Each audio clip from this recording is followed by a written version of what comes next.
Guys കണ്ടോ സംഭവം ഞങ്ങളും ഉണ്ടാക്കി വീട്ടിൽ ഫൂഫു. വാവ്, സൂപ്പറായിട്ട്. ഞാൻ അമ്മയുടെ അടുത്ത് പറഞ്ഞിട്ടുണ്ടായിരുന്നു ഇത് ഉണ്ടാക്കാൻ 2 ദിവസം കൊണ്ട് പറയുമായിരുന്നു. പക്ഷെ അമ്മ പറയാതെ ഉണ്ടാക്കി വെച്ചു. അതുകൊണ്ട് എനിക്ക് മൊത്തത്തിൽ വീഡിയോ എടുക്കാനൊന്നും പറ്റിയതൊന്നുമില്ല. സംഭവം എന്തായാലും കഴിച്ച് നോക്കിയിട്ട് എങ്ങനെയുണ്ടെന്ന് പറയാം.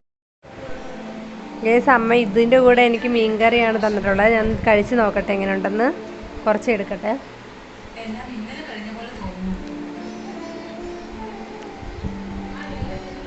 ഇത് മാത്രം കഴിച്ചപ്പം പ്രത്യേകിച്ച് വലിയ രസമൊന്നും തോന്നിയില്ല. ഏതായാലും മീൻകറിയും കൂടെ, മീനിൻ്റെ ഒരു പീസും കുറച്ച് ചാറൂടെ ഒക്കെ കൂട്ടി കഴിച്ച് നോക്കട്ടെ.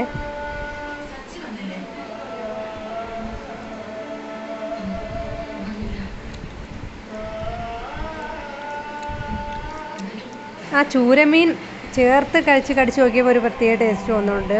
അങ്ങനെ കഴിച്ചപ്പോൾ സംഭവം എനിക്ക് ഇഷ്ടപ്പെടുന്നു. ചിലർക്ക് അല്ലാതെ കഴിച്ചാലും ഇഷ്ടപ്പെടുമായിരിക്കും. ഓരോരുത്തർക്കും ഓരോ ടേസ്റ്റ് അല്ലേ. എന്തായാലും എല്ലാവരും ഒന്ന് ട്രൈ ചെയ്ത് നോക്ക്. വയലായിട്ടുള്ളൊരു സംഭവമല്ലേ. ഗൈസ് ഈ വീഡിയോ കാണുന്നതിൽ ഫൂഫു എന്താണെന്ന് അറിയാത്തവരോട് ഞാൻ ജസ്റ്റ് ഒന്ന് പറഞ്ഞുതരാമേ.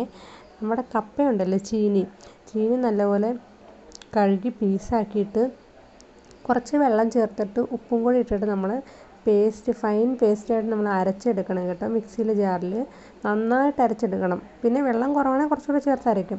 എന്നിട്ട് നമ്മളാണെങ്കിൽ ഒരു പാൻ എടുത്തിട്ട് അതിലേക്ക് ഇത് ഇട്ടിട്ട് കൈ വിടാതെ ഇളക്കി കൊടുത്തുകൊണ്ടേയിരിക്കണം. ഒരാൾക്ക് ഒറ്റയ്ക്ക് ചെയ്യാൻ ഭയങ്കര പാടായിരിക്കും. 2 പേരെ കൂടെ കൂട്ടി വിളിച്ചോ. അങ്ങനെ ഇളക്കി ഞാൻ ആ വീഡിയോ കാണിച്ചിരിക്കുന്നുണ്ടോ അതേ പരുവം ആവുന്നത് വരെ ഇളക്കണം. ചൂടോടെ തന്നെ നമ്മൾ സെർവ് ചെയ്തെടുക്കുകയും ചെയ്യണം. പക്ഷെ ചൂടോടെ കഴിക്കല്ലേ, വാഫള്ളി പോവും. എല്ലാവർക്കും അറിയണമെന്നില്ലല്ലോ. അതുകൊണ്ടാണ് എങ്ങനെയാണ് ചെയ്യുന്നത്